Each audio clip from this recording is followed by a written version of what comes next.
성경은 단순한 책이 아닙니다. 하나님께서 직접 영감으로 호흡을 불어넣으신 살아있는 하나님의 말씀입니다. 다시 말해 독서의 대상이 아니라 영적 교감의 본질입니다. 이 말은 성경을 통하지 않고는 예수님을 만나거나 예수님을 논하는 것 자체가 매우 어렵다는 말이기도 합니다. 사도 베드로 역시 성경의 영감성을 강조합니다. 베드로후서 1장 20절에서 21절까지의 말씀입니다. 먼저 이것을 알라. 성경 기록의 대언 중 어느 것도 사적인 해석에서 난 것이 없나니 이는 대언이 옛적의 사람의 뜻으로 말미암아 나오지 아니하고 오직 하나님의 거룩한 사람들이 성령으로 말미암아 감동을 받아 말하였습니다.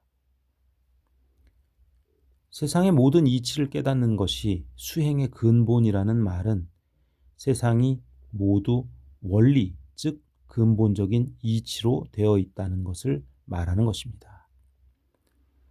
먼저 땅의 이치를 지리라고 합니다. 과학의 이치를 물리라고 합니다. 신체의 이치를 생리라고 합니다. 마음의 이치를 심리라고 하죠. 병의 이치를 병리라고 합니다. 도덕적 이치를 윤리라고 합니다.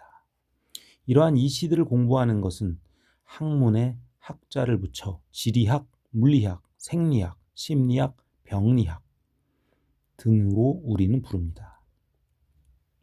세상의 이치, 이 이치들을 깨닫기 위해서 수행하고 정진하고 노력하는 것만큼 삶 이후에, 죽음 이후에, 그 이후의 모든 것들을 알기 위해서 공부하는 것을 우리는 성경이라고 합니다. 이 성경은 성령으로 쓰여져 있기 때문에, 성령으로 기록되었기 때문에 영으로 기록된 성경 역시 독서의 대상이 아닌 영적 접속의 원리로 묵상해야 성령으로, 영으로 연결되어야 비로소 하나님의 깊은 뜻을 조금이라도 이해하고 순종하며 따를 수 있게 되는 것입니다. 앞서 말한 세상의 이치들과 같이 영리로 접근하지 않는 성경 읽기는 육체의 눈으로 읽는 독서에 지나지 않기 때문입니다. 이렇듯 성경은 하나님의 영감으로 기록된 것으로 성도가 살아가는 동안 하나님의 사람으로 완전하게 하는 목적으로 존재하는 것입니다. 디모데후서 3장 16절 모든 성경 기록은 하나님의 영감으로 주신 것으로 교리와 책망과 바로잡음과 의로 교육하기에 유익하니 이것은 하나님의 사람으로 하여금 완전하게 되어 선한 일에 철저히 갖추어지게 하려 함이니라. 우리는 어쩌면 지금까지 성경을 오해해 왔는지도 모릅니다.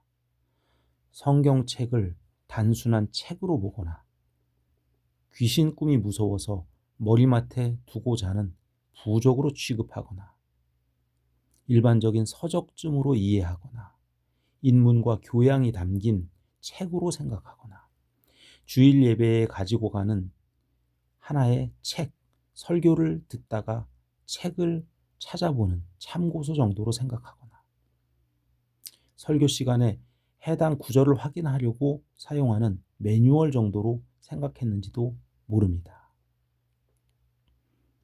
그리고 나선 주일 예배가 끝나면 그대로 방치했다가 다음 주일에 다시 들고 가는 책, 그것을 성경이라고 생각했는지도 모릅니다.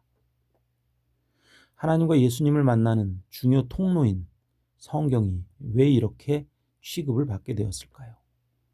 그 근본 원인은 바로 교회와 시스템에 있다고 보는 신학자분들의 견해도 있습니다.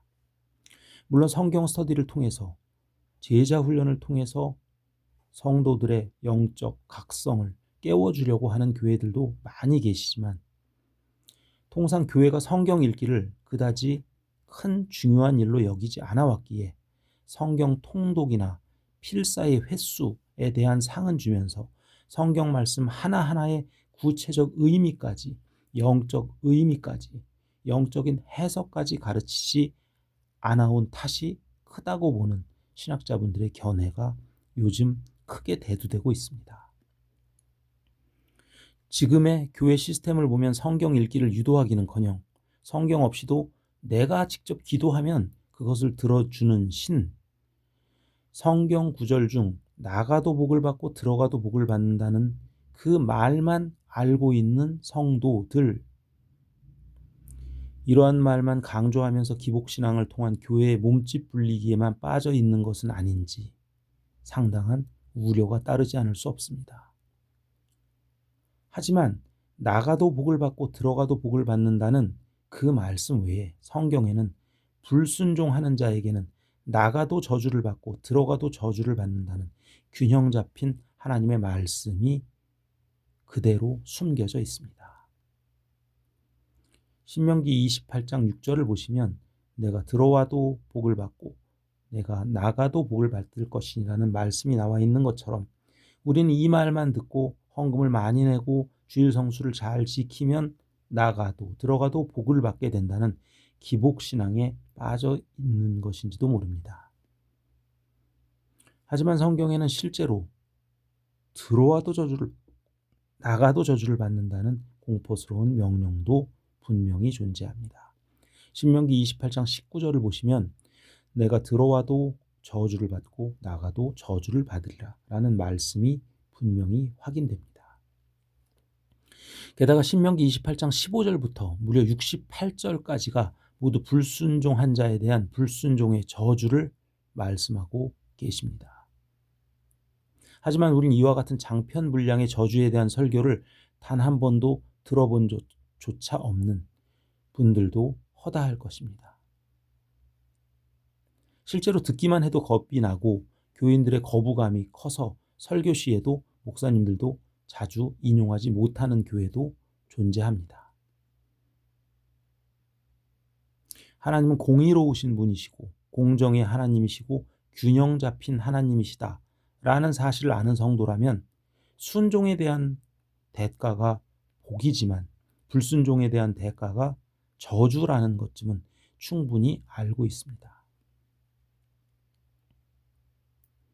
헌금을 많이 하고 헌금된 이름을 교회 주보에 인쇄하여 올리고 자신이 만족하고 교회가 만족하고 내가 남들보다 우월하다고 착각하고 있는 종교인보다는 내가 하나님의 말씀에 순종할 때 복을 주신다는 전제 조건을 붙여서 명령하시고 대신 그 균형을 잡기 위해 만일 불순종하면 평생을 저주가 불순종한 자를 따라다닐 것이라는 경계의 말씀도 함께 하시는 분이시라는 그 하나님의 계시를 우리가 보고 깨달아야 하겠습니다.